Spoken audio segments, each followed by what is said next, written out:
In a world obsessed with reaction, Carl Jung taught us that silence isn't weakness, it's spiritual mastery. When someone disrespects you, the ego demands a defense, a rebuttal, a verbal retaliation to restore its pride.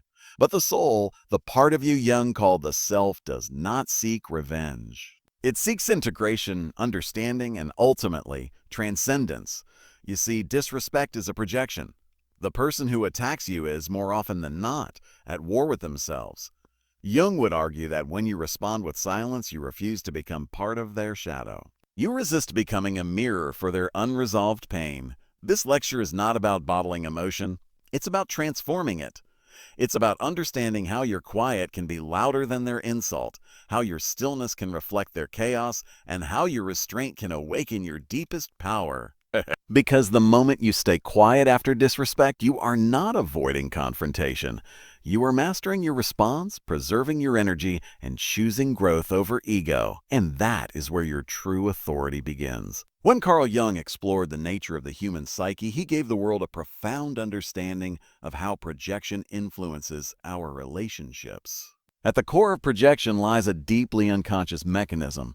People unconsciously attribute aspects of themselves, often the parts they reject, repress, or do not fully understand, onto others. So, when someone disrespects you, belittles you, mocks you, or lashes out with contempt, they're often not speaking to who you are, they are speaking to an unresolved aspect of themselves that they cannot face.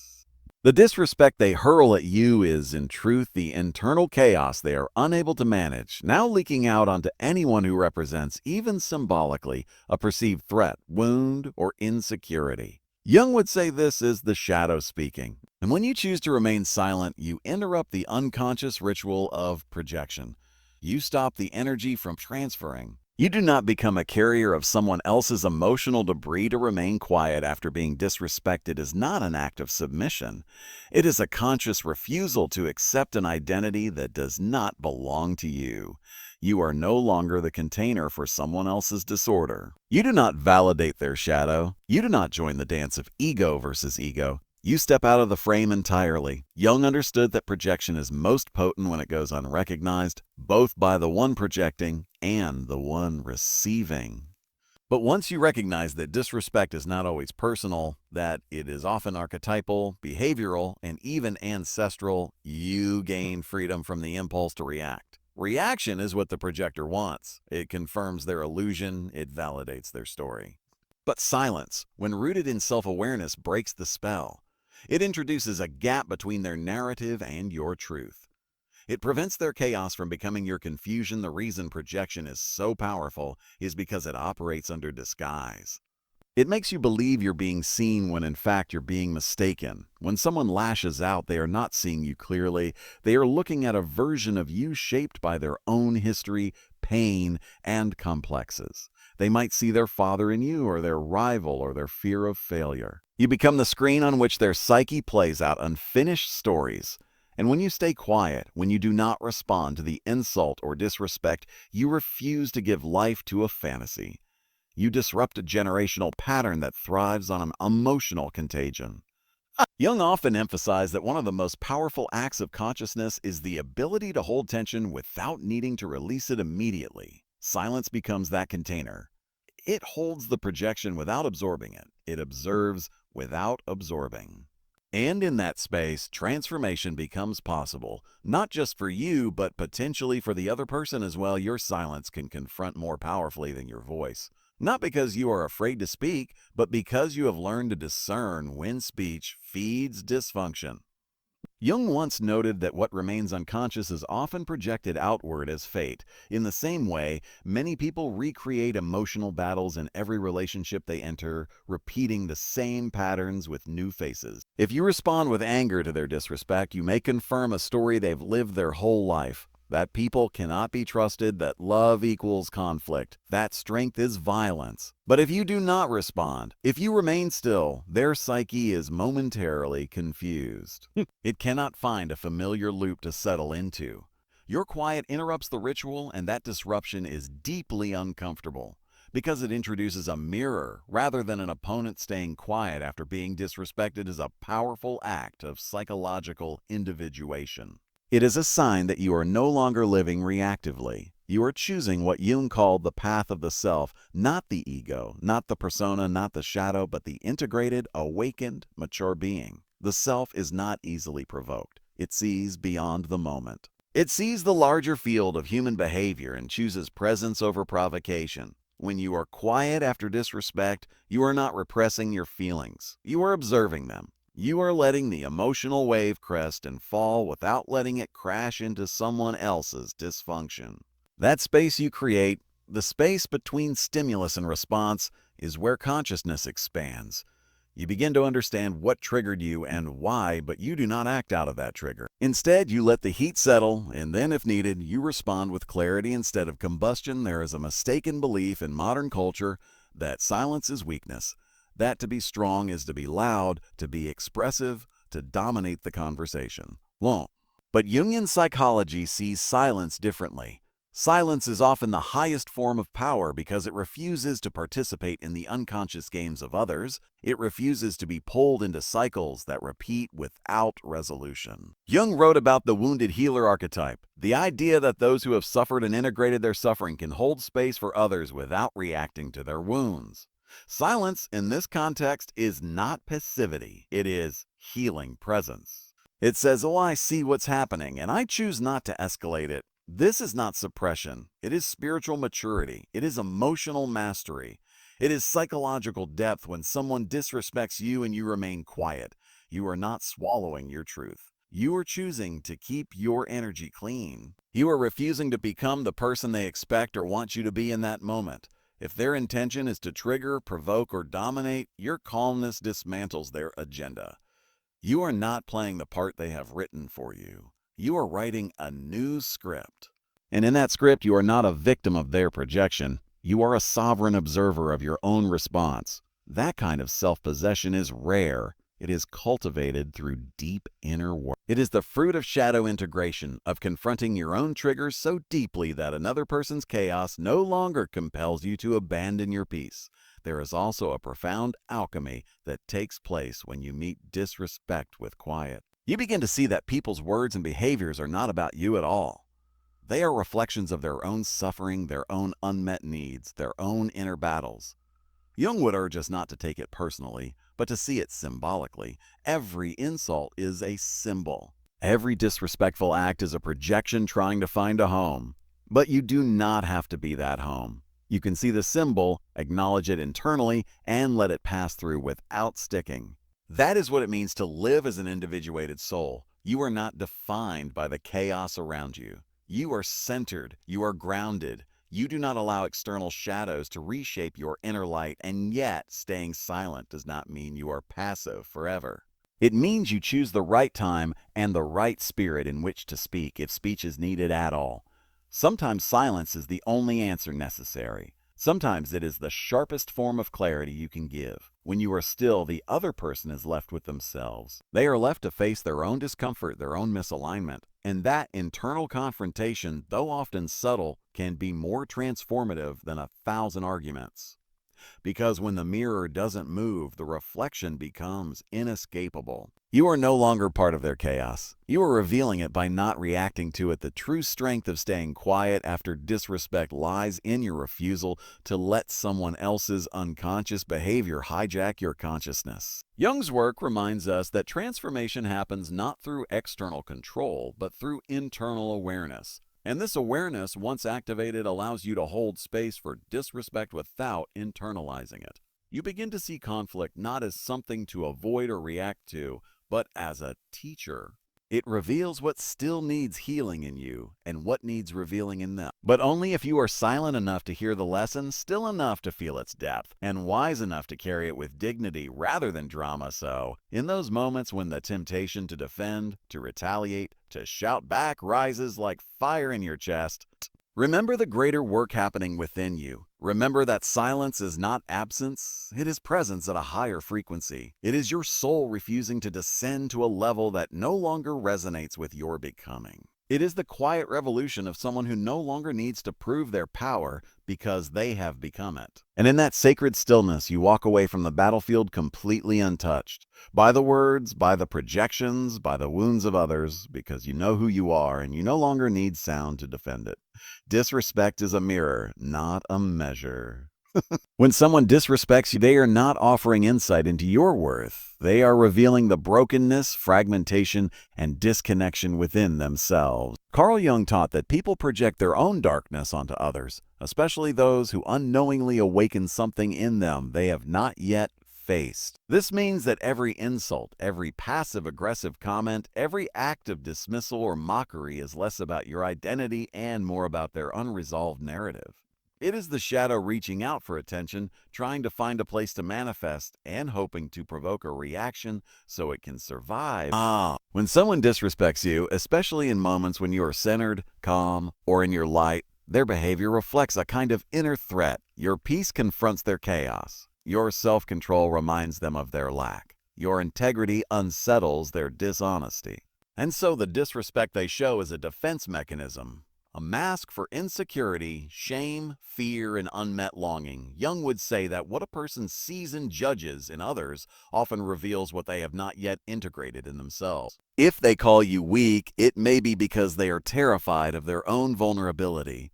If they say you are arrogant, it may be that they are wrestling with feelings of inferiority. If they call you selfish, it may be that they have repressed their own needs for so long they now resent anyone who openly honors theirs.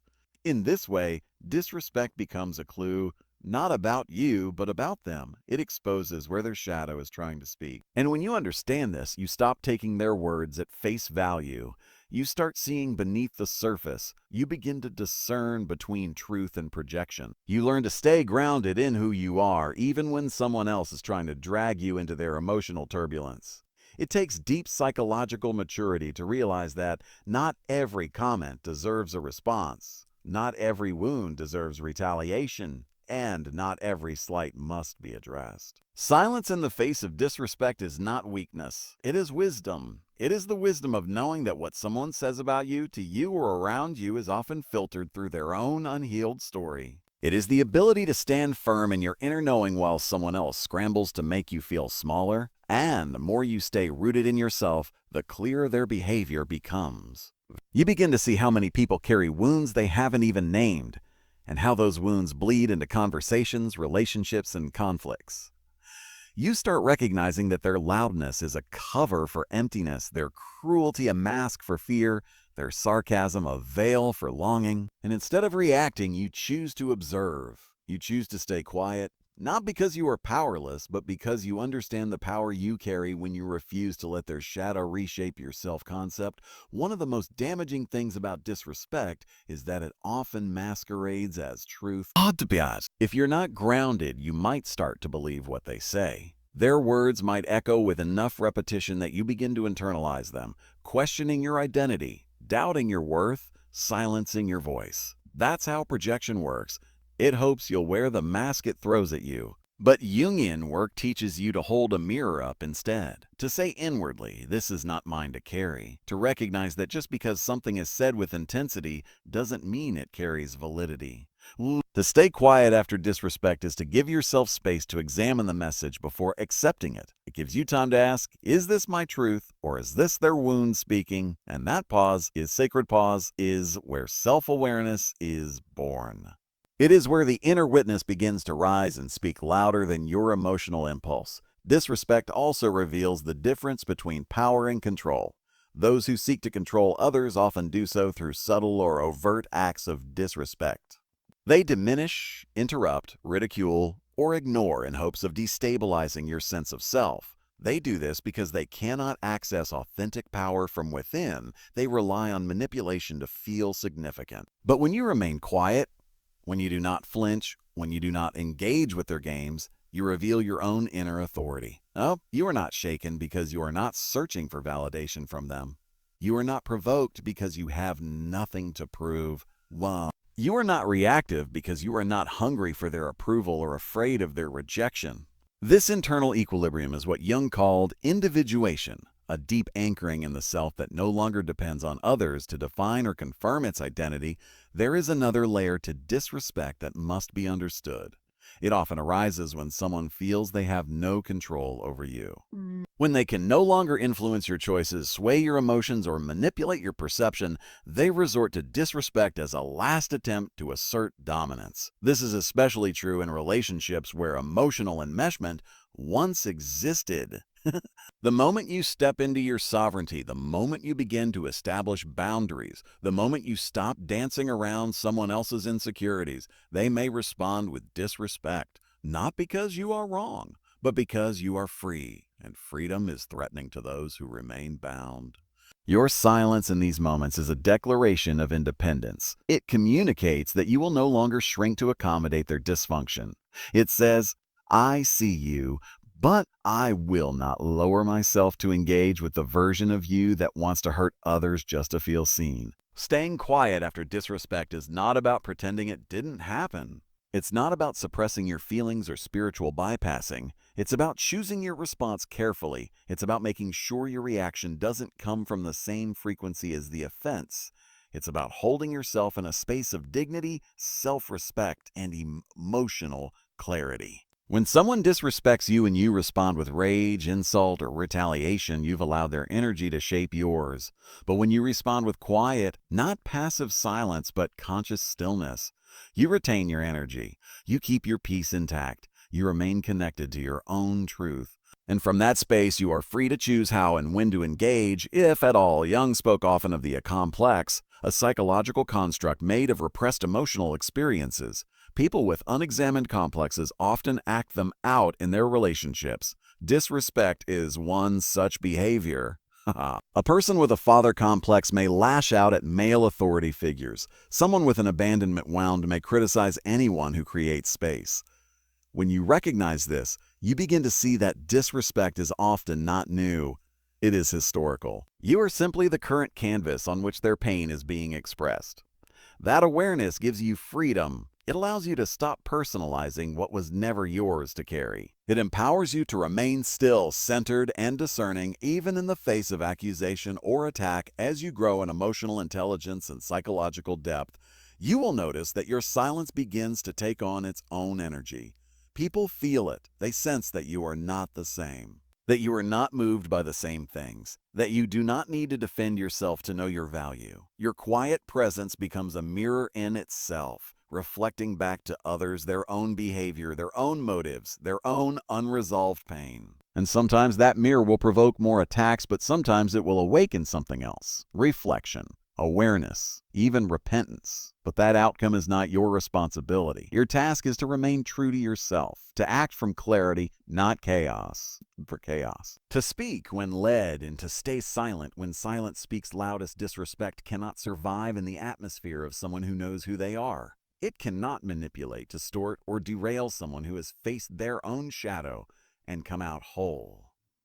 When you stay quiet after being disrespected, you're not just avoiding conflict. You are practicing self-preservation. You are protecting your energy. You are choosing your peace. You are trusting that what needs to be said will be said in the right time, by the right voice, or perhaps not said at all.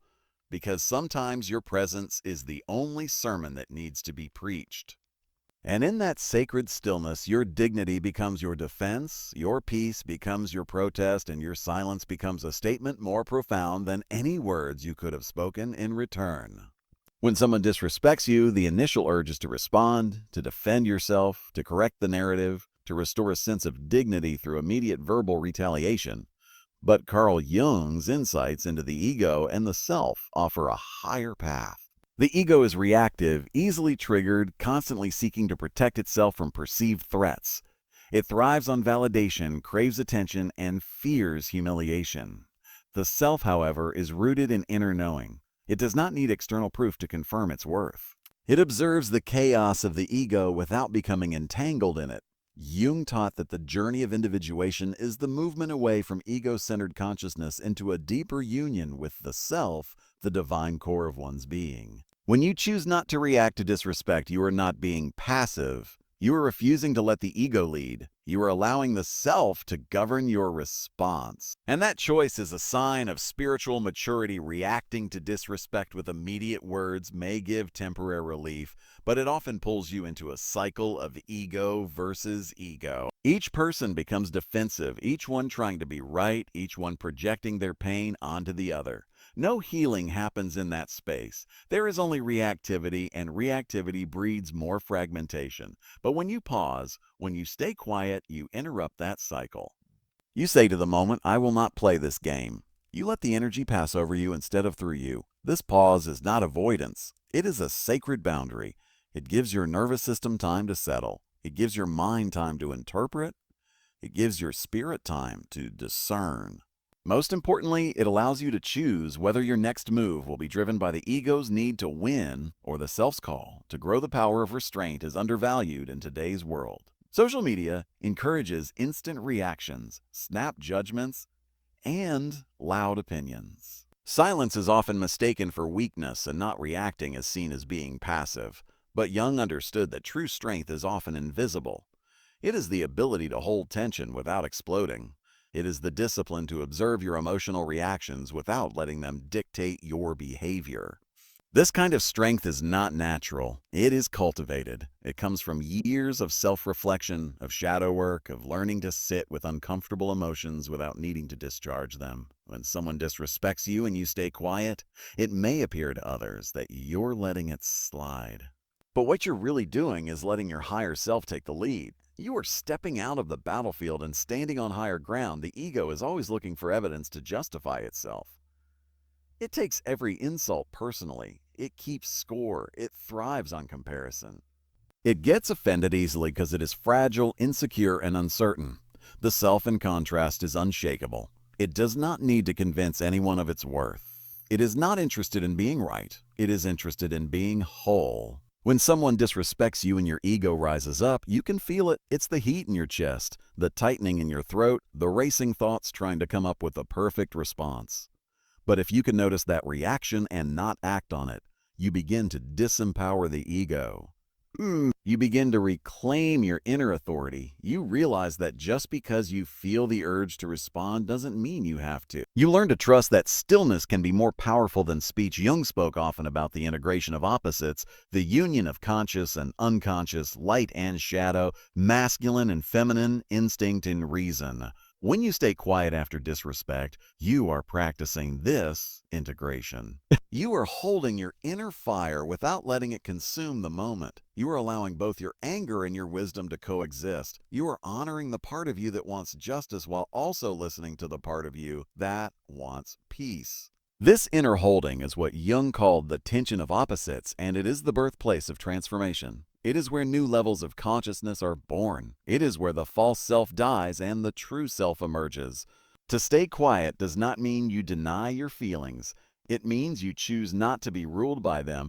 Every time you choose not to react, you weaken the ego's grip on your identity. You stop identifying with your emotions and start witnessing them. You start seeing disrespect not as a threat to your value, but as a moment that reveals where you still need to anchor deeper in your truth. Jung's work invites us to embrace discomfort as a teacher, and there is nothing more uncomfortable than being disrespected and not retaliating.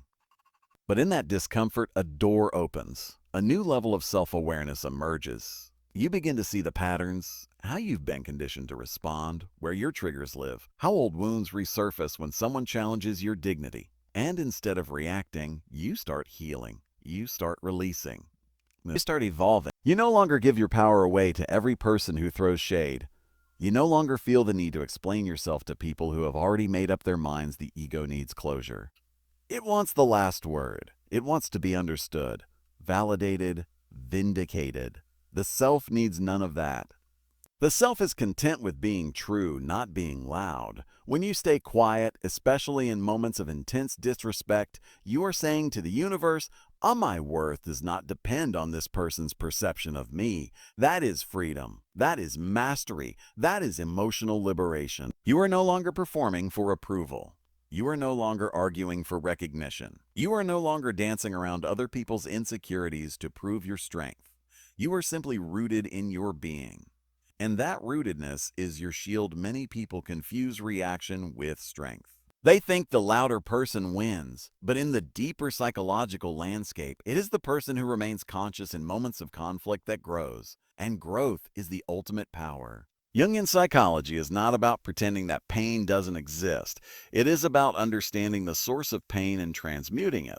When someone disrespects you and you feel the urge to defend yourself, that pain can be a doorway. It can lead you into a deeper understanding of your ego, your wounds, your identity structures. If you walk through that door in silence and reflection instead of storming through with rage and reactivity, you allow healing to begin. The person who disrespected you may never understand the grace you extended by staying quiet. They may never realize the storm you held back. They may interpret your silence as indifference or cowardice, but your silence is not for them. It is for you. It is a signal to your soul that you have outgrown the need to convince, to correct, to control outcomes. It is an affirmation that you are now walking in alignment with yourself, not your ego.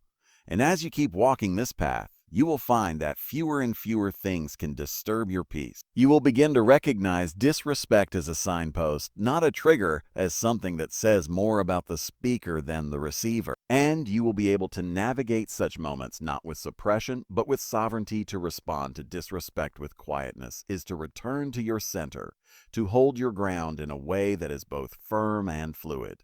It is the act of recognizing that your power does not lie in volume but in presence, that your wisdom is not in clever comebacks but in conscious detachment, that your strength is not measured by dominance but by discernment. You become someone who doesn't need to prove anything to anyone because you have already proven to yourself that your spirit is stronger than your ego. And in that realization, you become unshakable. You embody what Jung described as the individuated self, whole, aware, and no longer bound by the unconscious compulsion to react. You live from your core. You listen to your higher voice. And when the lower noise comes knocking, you let it pass untouched, unabsorbed, and unanswered because you know who you are and no reaction is needed to confirm. Disrespect is not always about the words spoken. It is often about the energy carried behind those words, the timing, the intent, and the deeper emotional undercurrents. Carl Jung believed that all human behavior has symbolic meaning, that our actions often speak what our conscious minds cannot articulate. When someone disrespects you, they are revealing an inner fracture, a moment of psychic imbalance trying to assert itself outwardly. It's rarely just about the present moment. It is about everything that person has refused to confront within themselves: resentments, unmet needs, trauma, shame, envy, fear. Disrespect then becomes a kind of projection, a way for the unconscious to displace its tension onto another. In Jungian terms, this is the shadow reaching for expression. The individual may not even be aware of what they're doing. They may think they are being honest, strong, or even justified, but what is really happening is that a part of them they haven't integrated is seeking to control or diminish you in order to temporarily relieve their own inner discomfort. Responding with silence in these moments is a profound act of inner mastery. It is a decision not to take on what does not belong to you. It is a refusal to become part of a drama that was set in motion long before you arrived. Jung would say that staying silent in the face of projection keeps you from being swallowed by another's shadow. If you respond aggressively, emotionally, or in a reactive way, you enter the realm of the unconscious where the conflict originated. But if you remain quiet, you anchor yourself in consciousness. You become the observer rather than the participant. This doesn't mean you suppress your emotions or deny your pain. It means you hold space for them. You allow yourself to feel fully, but you don't allow those feelings to rule you. You maintain agency over your energy and your identity. That is what it means to stay rooted in individuation, the lifelong process of becoming who you truly are, apart from projections, illusions, and social conditioning. Disrespect also tests your boundaries. Not all boundaries are physical or spoken. Some are energetic. The moment you choose not to respond to a provocation, you are drawing an invisible line that says, I will not participate in your chaos. This boundary is not for the other person's benefit. It is for your own. It's a signal to your psyche that you are now protecting your peace, your time, your values. It tells the unconscious mind that you will no longer sacrifice your emotional equilibrium to fix, please or argue with those who are not ready to relate consciously. And this is important because many people were raised to equate silence with powerlessness. They were taught that to be respected, they must be loud, assertive, combative. But true power from a Jungian lens comes not from domination, but from integration. Oh, it comes from the ability to hold all aspects of yourself. The anger, the sorrow, the desire to defend, and still choose peace when someone disrespects you and you stay silent. You're not just protecting your peace, you're also allowing the moment to unfold without your interference. Often disrespectful people rely on your reaction to validate their distorted worldview. If you react with rage, they feel justified in their attack. If you retaliate with insult, they feel morally superior. But if you say nothing, if you hold your ground without giving them the emotional reaction they expect, their behavior stands alone. It becomes unmasked. There is nothing for them to feed off of, and in that void, something remarkable can happen. They may be forced to confront the discomfort of their own actions. They may begin to hear the echo of their own disrespect reverberate back at them with no one to blame. This kind of mirror is rare, and it's powerful, not because it humiliates them, but because it offers them a moment of self-awareness that would have been lost had you met fire with fire in choosing not to respond. You are giving yourself the opportunity to observe. You begin to notice patterns, how certain people behave when they feel threatened, how their tone shifts when they're uncomfortable with your strength, how they test your boundaries not because they hate you, but because they subconsciously want to see how much you will tolerate. You begin to understand how people's unresolved wounds show up in everyday exchanges. This level of observation is what Jung referred to as active imagination. The capacity to engage with the unconscious in a conscious way. Instead of being pulled into someone's pain, you begin to study it. You begin to recognize your own emotional patterns, why certain tones trigger you, why you feel the urge to prove yourself, why silence feels so hard. In this way, the moment of disrespect becomes a portal for deeper self-awareness. If you let it, it's important to remember that silence is not the same as submission. Silence, when it comes from a place of self-knowledge, is an act of spiritual defiance. It is saying, I am no longer giving my energy to that which seeks to diminish me. It is an assertion of your inner worth, and that worth does not need external validation to be real.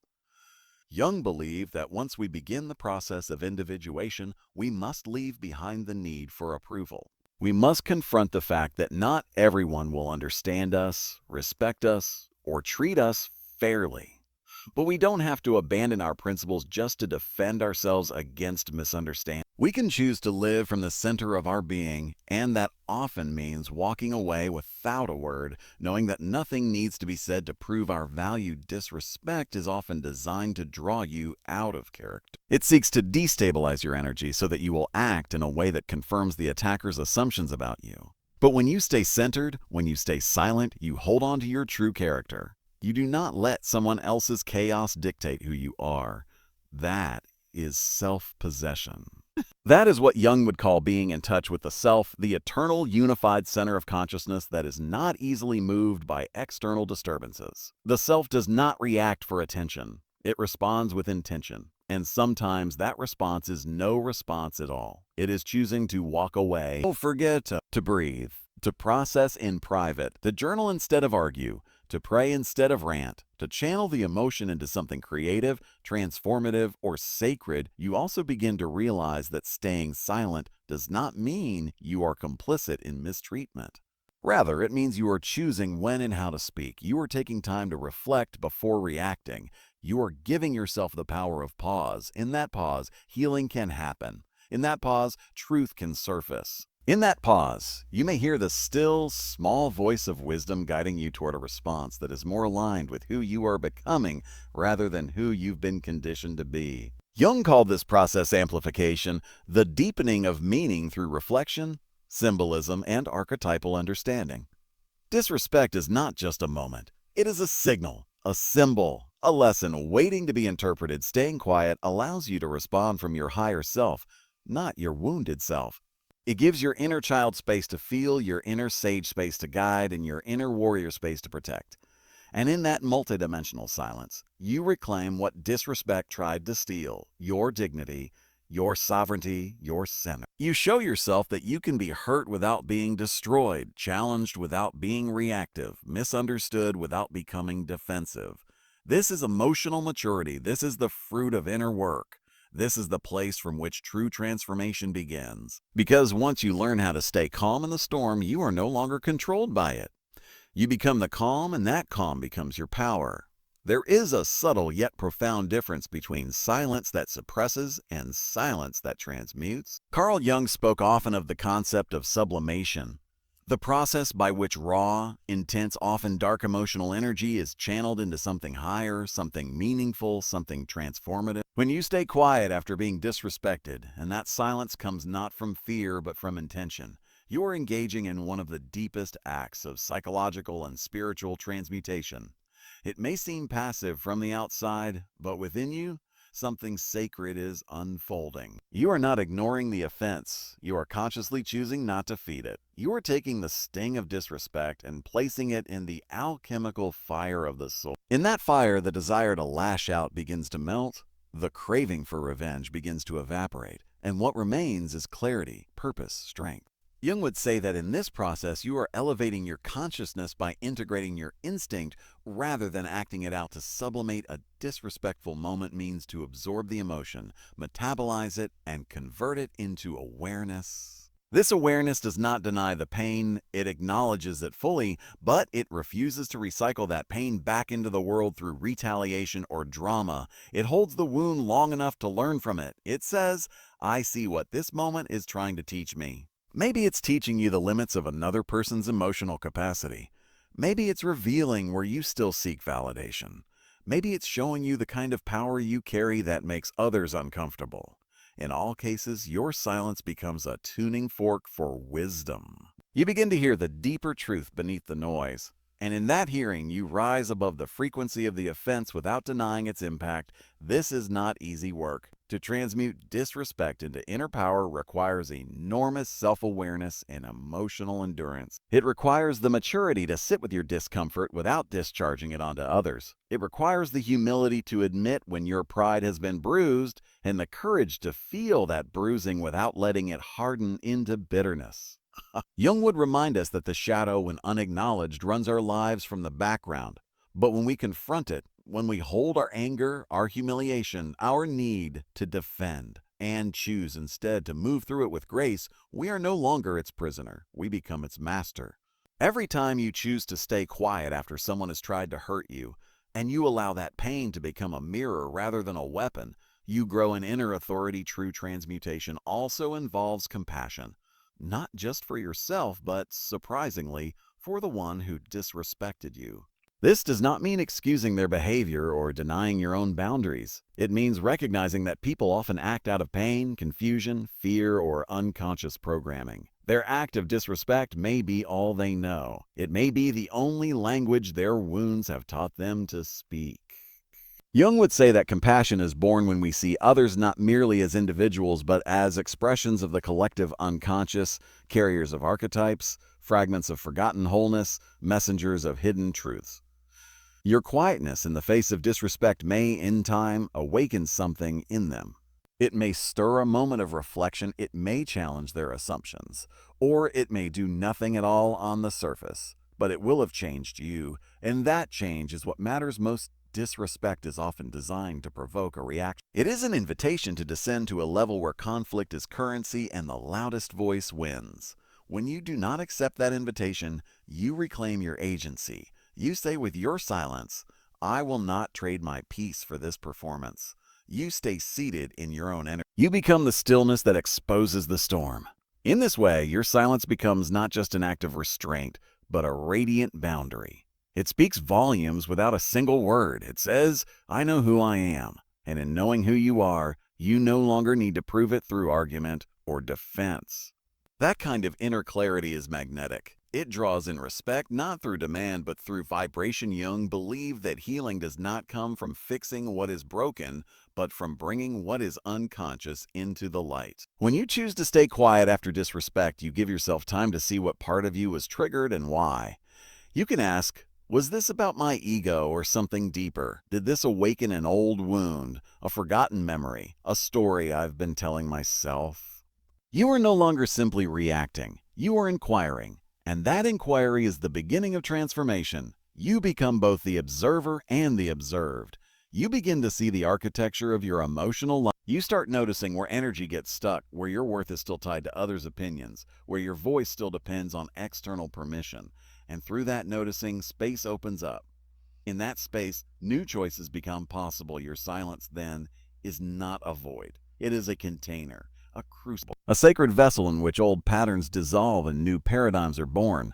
It's where reaction gives way to reflection, where impulse gives way to intention, where ego softens into essence. And from that essence, when you do finally choose to speak, if you speak, it comes from a place of alignment rather than urgency. It carries weight. It carries wisdom. It does not come to argue. It comes to clarify. It does not seek to win. It seeks to restore balance. Wow. This is the kind of speech that transforms rather than defends. It is the voice of the integrated self, not the wounded self. And it can only arise when silence has done its work first. There is also something deeply dignifying about choosing not to let someone's disrespect shape your behavior. You are saying, you may try to provoke me, but I decide who I become in this moment. You become untouchable, not because you don't feel, but because you have refined how you respond to what you feel. This is not numbness. It is nobility. It is not withdrawal. It is wisdom. You are no longer giving others the pen to write your emotional script. You are no longer outsourcing your peace to external events. You are cultivating your inner garden where no insult can grow unless you water it. And the more you practice this, the more you begin to see disrespect as information, not identity, as signal, not truth, as an echo from someone else's world, not a reflection of your own. Your silence also becomes a message to your younger self, the version of you who once felt voiceless, powerless, desperate to be seen. It says, we are no longer fighting for scraps of respect. We now live from our own inner worth. And that message reverberates through your nervous system, through your habits, through your boundaries. You begin to carry yourself differently. You walk into rooms with less tension. You speak with less urgency. You listen with more presence. Because you know you are no longer ruled by other people's projections. You are now centered in your own perception, grounded in your own truth. Jung taught that each of us contains both light and shadow, both the capacity to wound and the capacity to heal. The choice of how we use our energy in any given moment is what defines our path. To sublimate disrespect into spiritual growth is one of the most challenging yet rewarding paths you can walk. It is not glamorous. It is often lonely. It requires patience, self-trust, and an unwavering commitment to your own evolution. But it also gives you something nothing else can. The ability to remain whole in a fragmented world. The ability to stay rooted when others are reactive. The ability to see clearly when others are blinded by their wounds, and in time, your silence becomes more than a response. It becomes a presence, a field of energy that others feel, a quiet strength that inspires without speaking, a living example of what it means to live consciously, courageously, and compassionately. It becomes your legacy, not in what you said, but in how you chose to rise again and again in dignity and in depth every time someone tried to pull you down. And from that place, your very being becomes a healing force, not only for yourself, but for everyone who meets you. Disrespect is often the storm that tests the foundation of your inner world. It arrives uninvited, cloaked in sarcasm and tone, in subtle gestures or overt words, and it has the power to shake something loose in you. But Carl Jung would argue that what is shaken was never stable to begin with. It was a structure built on borrowed beliefs, on conditional self-worth, on unexamined wounds. The moment someone disrespects you and something deep within flares up, be it anger, shame, defensiveness, that is the psyche telling you there's something inside that's still unhealed. And this moment, however uncomfortable, is an opportunity to meet yourself. Not the self you perform in front of others, not the self that's curated and calculated, but the raw, unfiltered self that still responds to pain as if it were proof that something is wrong with you. When you stay quiet in the face of disrespect, you are not avoiding confrontation. You are entering into a deeper one that happens not between you and the other person, but within you. Jung taught that the unconscious governs much of what we do, think, and feel unless we bring it into consciousness. And staying silent, rather than reacting on autopilot, gives you space to bring the unconscious to the surface. You ask yourself, why did that comment hurt so much? What did it remind me of? Who from my past does this person resemble? What part of me still believes I must defend myself to be worthy? In that quiet space, you begin to trace the roots of the wound. You realize it's not just this one person, it's 100 small echoes of similar moments stacked one upon the other, creating a reflex that now begs to be unraveled. Staying silent is not suppression. It is observation. Suppression says, this doesn't matter. Observation says, this matters enough for me to understand before I act. In Jungian psychology, we don't run from the wound. We turn toward it. We examine its patterns, its origin, its impact. We look at it not through the eyes of judgment, but through the lens of curiosity. The eyes of curiosity. And when someone disrespects you, their words may be unjust, but the emotional response it awakens in you is yours to explore. Not because you deserve to be disrespected, but because your reaction holds wisdom. It holds a thread that, if followed, can lead you deeper into the architecture of your psyche, into your childhood, your relationships, your inner narratives, your unmet needs. The things you've tolerated for too long, the boundaries you were never taught to set. Silence in this way becomes a healing space, a sanctuary where you are no longer defending your value, you are reclaiming it, not with noise, not with counterattacks, but with presence, with stillness, with the courage to feel what arises without numbing it, deflecting it, or projecting it back onto the person who hurt you. Jung said that until you make the unconscious conscious, it will direct your life and you will call it fate. Silence helps you interrupt that pattern.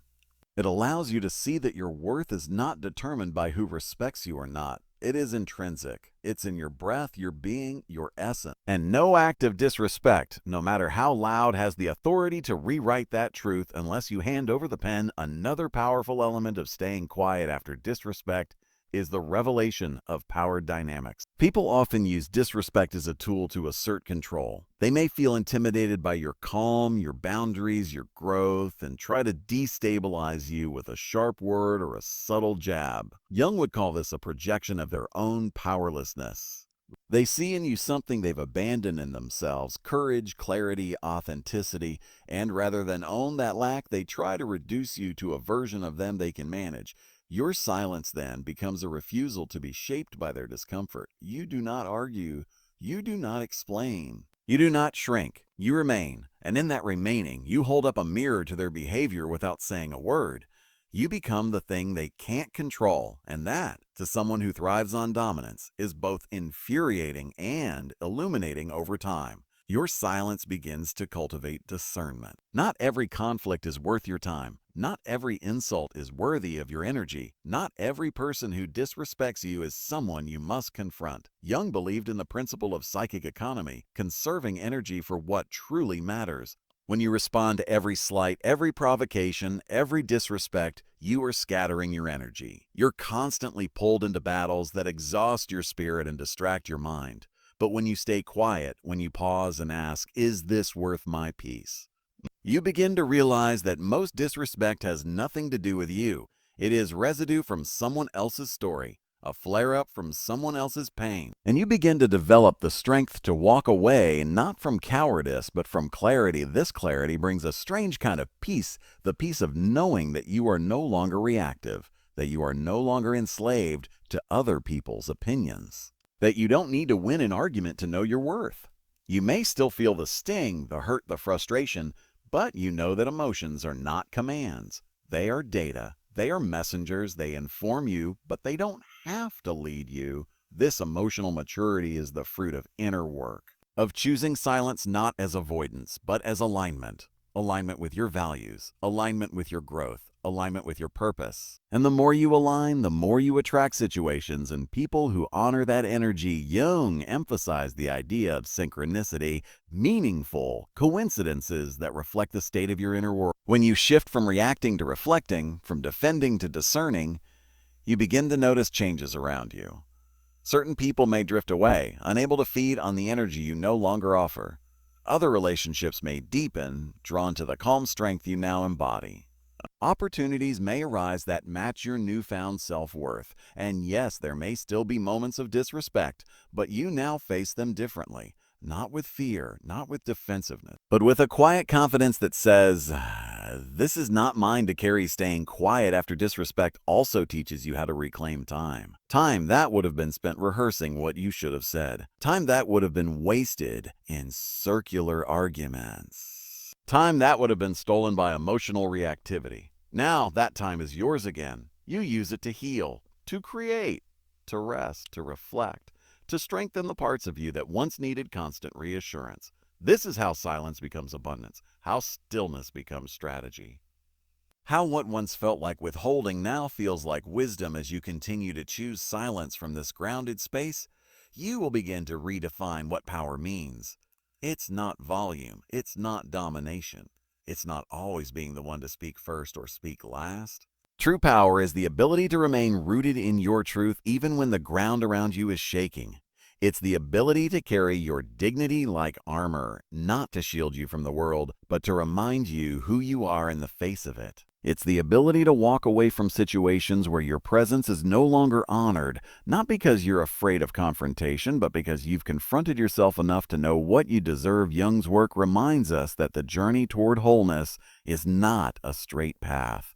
It is cyclical. You will be tested again. You will be tempted to speak when you should reflect, to react when you should breathe, to prove yourself when you should simply walk away. But each time you choose silence over reactivity, you deepen your commitment to your higher self. Each time you hold your peace in the face of provocation, you reinforce the truth that you are no longer living from the wound. You are living from the wisdom it gave you. And from that wisdom, every act of silence becomes sacred. A small, invisible revolution that shifts not just your inner world, but the world around you. A revolution that speaks even when your mouth remains still.